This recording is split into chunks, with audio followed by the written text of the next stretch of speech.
speakers had dinner together, and we were all talking about how we present all over the country, and we go to all these conferences, and a lot of times we're presenting to physicians, and I'm presenting to dietitians, and a lot of times I'm looking out in the audience, and people just look mad, either mad to be there, I don't know what it is, but we were all saying that this is like the best conference to present to, because everyone here is so full of life, so motivated, just an amazing group. So, okay, I'm here again to talk about food, and when I talked to the BB&R team about what I would present about this year, we went through all these topics, and I said, you know what? The theme this year is simplified, which I think is genius. Let's simplify it. After I present every year, I always go out to hang out and loiter near the bathroom, and people come and ask me questions, and I'm like, why don't we just present on the questions? Because that's what people want to know, right? So what I did was I looked at the top 10 questions that my patients have, and that's what we're going to talk about today. And I'll still loiter at the bathroom afterwards if you have more. So, first of all, we're going to talk about the top trends that have come out in 2018, and a lot of these things will not surprise you. So, has anyone had anything with cauliflower in the past 24 hours? I guarantee you have. Whether it's gnocchi or bread or a pasta or a cracker, you've had cauliflower, right? Vegan fast food options, I'm going to talk about that. So has anyone had either the Better Burger or the Impossible Burger? But just by a show of hands, I'm just curious. Okay. So we're going to talk about that because there's a little bit of controversy in it, and also what the heck's in it? Like, why does it look like meat? Why does it bleed? Are these normal? Okay, we're going to talk about that. Dairy-free dominated, so that's another interesting topic that I get from a lot of my patients, like, oh, dairy is really evil. Oh, why is it evil? I don't know, that's what I heard, it's evil, right? I'm not sure why, but I think it is, so I can't have it anymore. So what are the best options to have if you're going to go dairy-free? No one knows how many vegetables to eat. I'm not going to talk about this too much, but the reason I put it out here was because in the past year, there's been 2 studies that have come out that look at how many vegetables you need to prevent cancer, live longer, etc. Okay? So again, I'm just going to cover that one right here in a more simplified approach. Just eat more plants, right? We just saw an awesome presentation, but the one thing I will say is no matter how many weights you lift or how great you exercise, you can never out-train a horrible diet. Never, right? So diet's going to be a huge component. Food safety, mainly because Chipotle, sorry, it's true. And then calories became a lot less important. So now we're looking more at fat and things like that. And so you'll see some of the trends that we're talking about there. So first, I always start with a few studies. This was a really interesting one in JAMA. Came out in the past 6 to 7 months, and it essentially looked at a comparison of low-carb and high-carb diets. Right? Now, this has always been an argument. Which one's better? Which one's preferred? As it turns out, what they found out in the study is that it didn't really matter what the carb content was in this particular study. It mattered what the food was, right? So what mattered was, were you eating real food? Were you not having sugar? Were you not having processed foods, etc.? Now, since this study came out, there's been a few other studies that have come out. One in the journal Lancet that showed that very high carb diets and very low carb diets actually increased mortality. But if you were right in the middle, you were good, right? So the reason I'm bringing up this other study that just came out is because it really shows what nutrition looks like in this day and age, how confusing nutrition is, how one study comes out on Monday and another one comes out on Friday that totally refutes it, right? So again, going back to this concept of eating real food is probably the best approach to take. We actually shouldn't be dieting. We should try and be eating for our genetics, eating to prevent diseases that have occurred before us in family members, things of that nature. So just some things to think about, all right? U.S. News and World Report always publishes the top 10 diets every single year. Now, the list is comprised of things that have a lot of studies mentioned behind them, safe, that kind of thing. So this is not a list of popularity, as you could probably imagine, because ketogenic is super popular. It came in dead last. Okay, I'm going to talk about that today, the ketogenic diet. But it's really looking at more sound approaches. So one of the things that a lot of these diets do have in common is that they are focused on real food, not necessarily products or things of that nature, or trying to decipher if something is real or not, right? So again, I get a lot of requests to do media interviews when this list comes out. Hey, can you talk about the new list? And it's like, I mean, the list is great, but it might not be right for everybody. Okay, so always keep that in mind, is that what you're going to choose to do may not even be on this list. It may be based on your preferences, what you actually can do, right? So these are all things we have to look at. The Mediterranean diet does still rule, and we still have plenty of studies that look at that. So in addition to these two studies that I'm citing here, there was also another study that came out probably about 2 months ago looking at Mediterranean diet in men and how it reduced the risk of stroke. So there's just tons and tons of factors to it, but I think the most interesting study that came out this year on the Mediterranean diet was looking at adolescents in countries that span the Mediterranean region. And they looked at the fact that these teens, young individuals, were actually quite obese. And despite the fact that they lived in these regions, they had gone to a more Western diet approach. So when you see these studies, it's a study. It doesn't mean that everyone in Greece and Italy, it doesn't mean they're all like doing great. They still have McDonald's, right? So you always have to look at that with the grain of salt and kind of figure out, okay, what are the components of the Mediterranean diet that people have been using for decades, and which ones are going to work for me? Okay, this is another big study that came out in the past year, and it's about sleep. So the first time I presented here, I showed you a set of slides that essentially talked about how when you don't get enough sleep, your digestive hormones, they flop. Right? So leptin always comes in to tell you like, hey, we've had enough food, you can stop eating. We always ignore leptin. And ghrelin comes in to be like, hey, we need to refuel. Right? So they work together. So when you don't get enough sleep, in addition to all the other things that people here will talk about today, what happens is they flip-flop. So ghrelin does not turn off. It's like, I'm hungry, I'm hungry, I'm hungry, I'm hungry. Leptin never comes in to tell you to stop eating. So if you ever had an all-nighter studying, anything like that, and the next day you're like, why can't I stop eating? Has a lot to do with digestive hormones. So this was a study that actually showed that when people got just a little bit more sleep. We're not talking like 3 or 4 hours more, we're talking just a small amount more sleep. They consumed less calories, less carbohydrates, less sugar. Okay, so again, everything you're hearing today, remember, there's not one thing that's going to make you live longer and that's going to prevent a disease. It's a multitude of things. It's a lot of different things kind of put together. Fast food alters the immune system. This was a big study, really, really interesting one. So actually looking at what happens when we eat more fast food than we should, okay? And a lot of people will argue what that means. So like if you have McDonald's once a month, are you going to die? No. But if you have it on a regular basis, yes, things like this can occur. So this one actually looked at responses in the immune system. So again, I know we don't put this correlation together, but we're thinking like, okay, we're going into flu season, things like that. What are things that are going to help me be strong and fight off infection? Your diet's going to be one component. And it's not just going to be what you add to the diet, it's going to be what you take out. Okay, so keep that in mind when you're thinking about how you want to boost your immunity. Okay, I always have to have a joke, and I love this one. It's one of my favorites. And I've been there, right?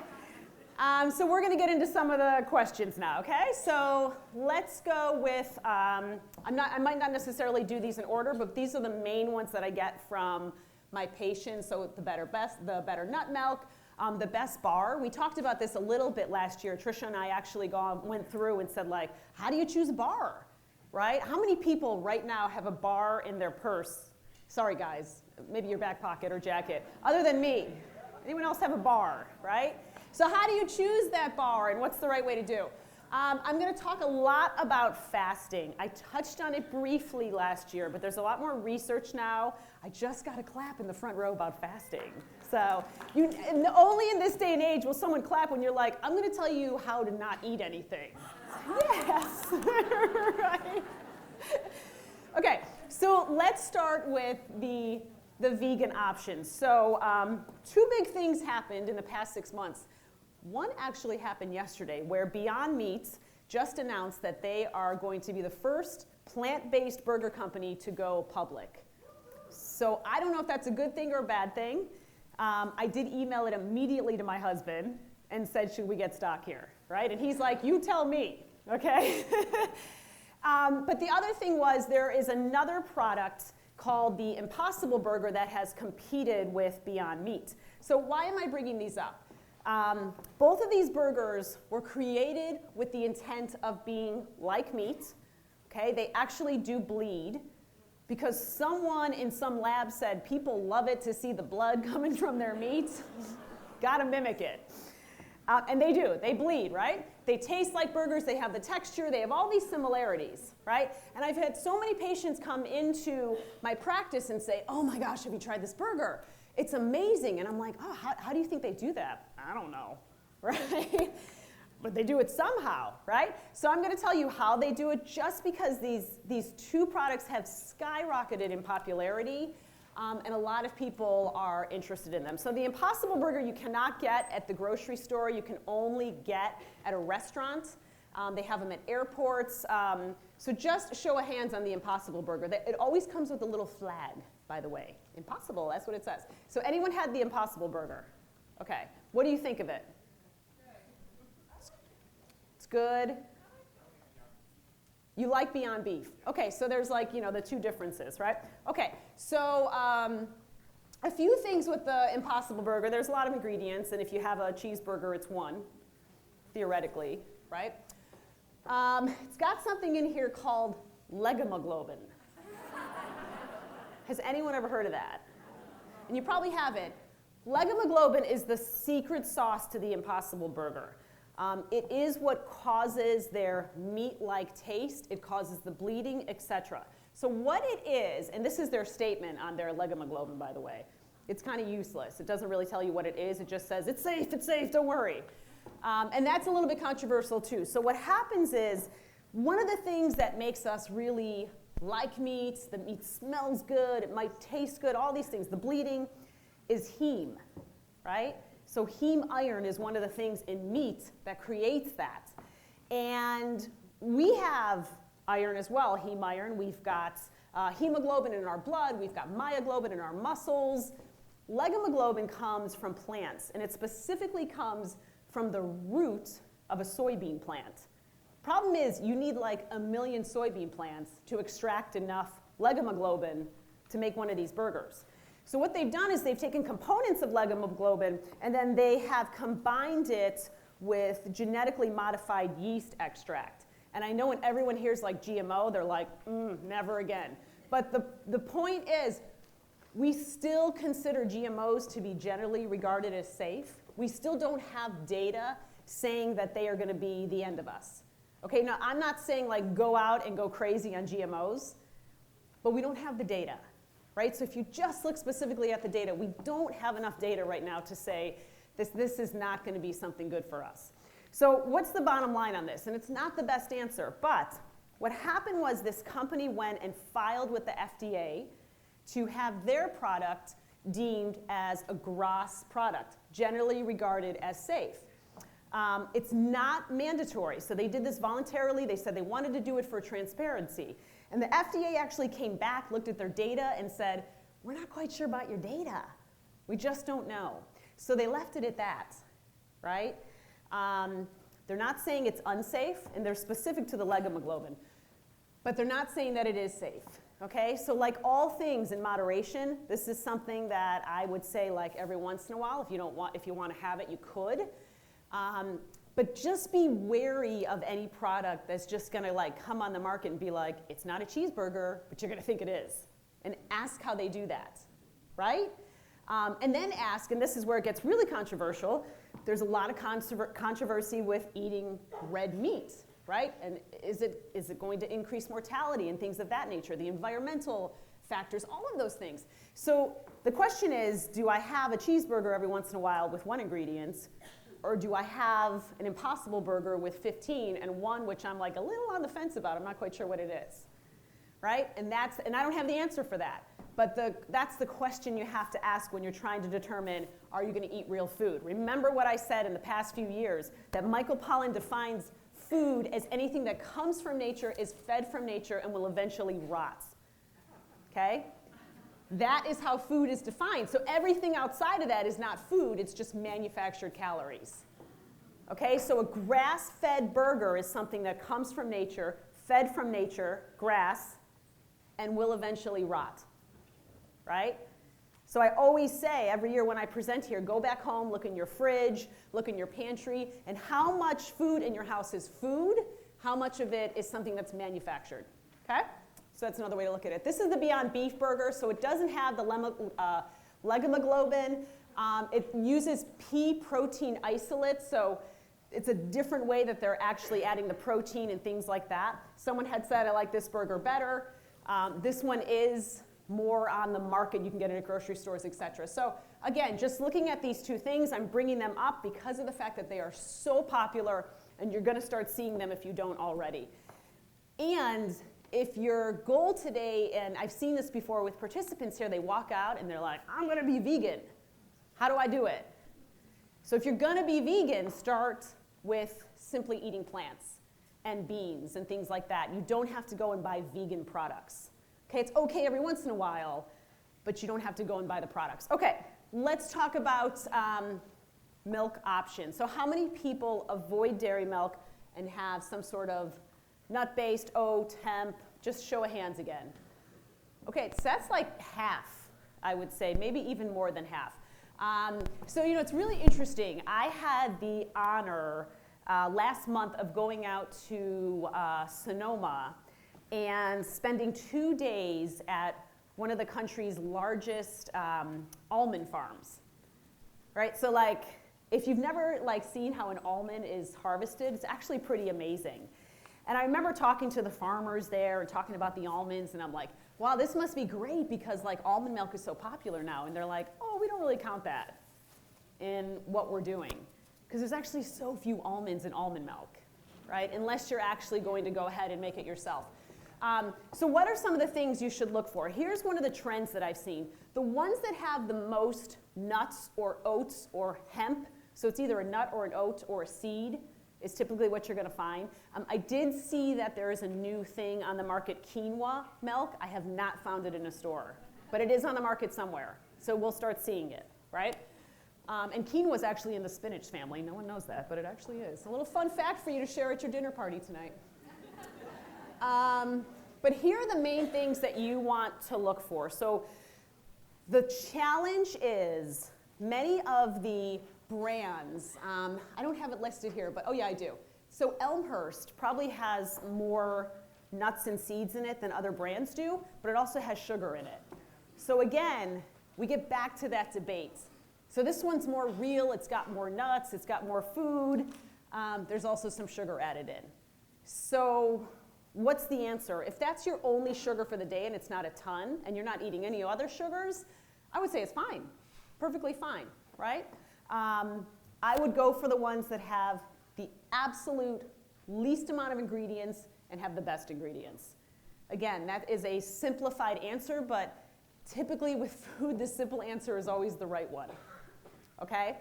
You can get organic and all those things can be important, but that's kind of the things you want to look for. Xanthan gum is used and carrageenan is used because of the fact that we need thickeners a lot of times in these milks. The only one that has any link to adverse effects is carrageenan. A lot of the companies now are not using carrageenan in their milks, so that's going to be easy. Now, what about the protein content? Coconut milk, no protein. How much time do I have? Can I see that one more time? Sorry. Wow, okay, I'm going to keep going. And then if you look at from the protein perspective, what's going to be the best bet? It's going to be soy milk. So depending on what your goal is, do you want more fat? Do you want more protein? What are you looking for? Do you want calcium? None of them are going to be a lot of calcium, that's for sure. Don't think that it's a replacement for milk because it's not. The other thing is this whole thing about whether dairy is evil or not. This is a statement from the Physicians Committee for Responsible Medicine, which I love. It is run by Neil Barnard, who is a staunch vegan, but it's a great organization, very evidence-based. So he's going to tell you that milk's awful, don't have it. And then the Dairy Council is going to tell you that it's fabulous, right? So you're going to get two different ideas, and unfortunately, both of them are going to cite data, which makes it a little bit more confusing. Here's my take on it. If you're going to have milk, go organic and go full fat, right? Again, going more real food. Now, if you have a sensitivity to lactose or casein, forget about it. You don't want to have milk, but again, we don't have enough data. Our strongest data comes from the 70s about whether milk is actually going to cause cancer and things like that. A lot of people think it's unnatural that we're drinking the juice of an animal. That's a separate argument, right? But again, if we go back to the data, you get something that's a little bit more real, easy to do, as opposed to more processed. Bars. I'll go a little bit quicker on bars because I want to talk a little bit more on fasting. But here's some of the things you want to look at with bars. So number one, the least amount of ingredients is always preferred. Okay, so if it has 2 ingredients, 3 ingredients, etc., great. That's ideal. And then the other thing that's really big that I look at a lot of times is the protein to carb ratio. Okay, so if something has 30 grams of carb and like 4 grams or 5 grams of protein, not worth it, not enough. So what you want to do is you want to get bars that have probably ideally at least 10 grams, and usually the protein's coming from a nut in the best bars. Sometimes they'll put a soy isolate or some sort of protein powder in it. Not the best option, but that's just me being nitpicky. And then you want to get a lot of fiber in your bar. So least amount of ingredients is ideal. Obviously, this is going to take off like, you know, a Quaker Oats bar or things like that. Ingredients is going to be your top thing, and then looking at that carb to fiber ratio. Okay, 2 more things I think I'm going to have time to go over. Ketogenic diet and fasting, which people think is the same, and it's not, okay? So ketogenic diet is just now getting studied. We don't have a lot of studies on the ketogenic diet. It's very, very high in fat, okay? Has anyone done keto or is on it right now? Okay. Very high in fat, very moderate protein. Anyone know why the protein has to be so moderate? This is what takes keto away from being an Atkins approach. What were you going to say? Too much protein converts to sugar. Yes. Okay, so what happens is our bodies are amazing, and the goal of our body is always to keep us alive. And sometimes that works against us, okay?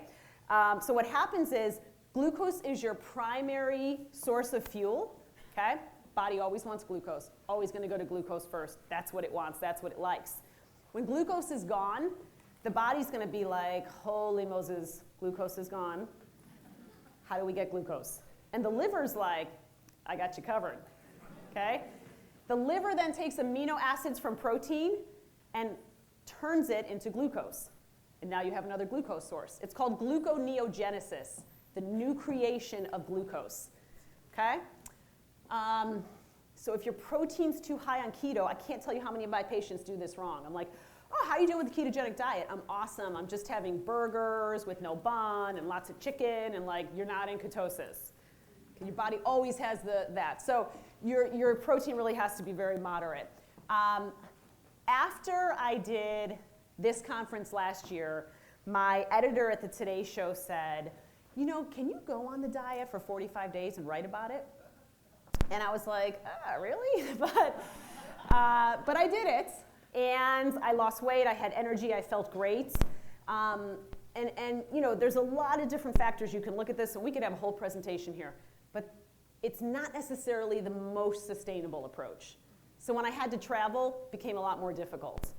But it did look at the arguments of what could you do to really kind of change the way you're eating, and it had nothing to do with calories.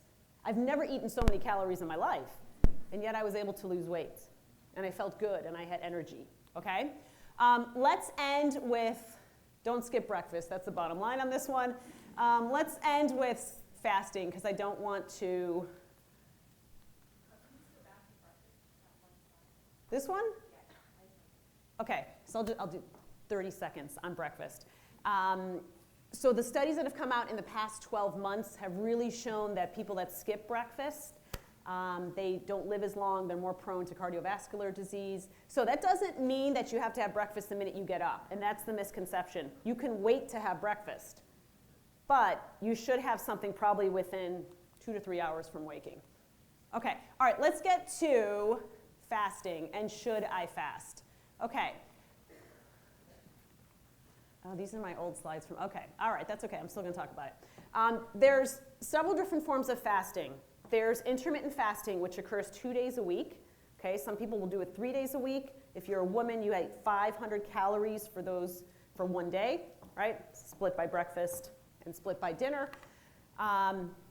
The next part is called time-restricted feeding. To be like technical, feeding actually refers to laboratory animals, so they're actually feeding them in a lab. Eating refers to humans. So you might start hearing it referred to as time-restricted eating when we're referring to humans. So time-restricted eating is when you shorten the time of how you eat. Okay, so in the latest study, it looked at individuals that prolonged, like waited 90 minutes to have breakfast and ate dinner 90 minutes earlier. Okay, they lost fat. They did not impact metabolism, and obviously because they lost fat, they lost weight, right? These are two different options. The third option is called prolonged fasting, and we just heard a whole presentation on stem cell regeneration. Prolonged fasting actually puts you in something called autophagy. Has anyone ever heard of autophagy? Other than the scientist in the room, okay? Okay, 1 minute. Puts you in something called autophagy around day 3. So autophagy is when your cells start going through what's essentially a cleaning process, right? It's like I always say to my patients, like imagine you have this corporation and the corporation's going down. There's some huge controversy and you've got all these employees and half of them are dead weight. You get rid of the dead weight employees, right? And you strengthen the ones that are good, and then at the end of everything, you replace those dead weight employees. It's the same thing that happens with your cells when you go through autophagy through fasting. Now, it only occurs at day 3, which is what we would consider a biological fast. Okay, biological fasts are essentially fasts that last more than 24 hours. Very few people can do a prolonged fast, get to day 3, day 4, day 5. So there are some new things on the market. I'm happy to talk offline about it that actually will put your body in a fast without you thinking, your body thinking that you're actually having food. And it's new research, but it's really, really interesting. Okay, I just had a big sign telling me to stop, so that's what I'm gonna do. But I will be here for questions, and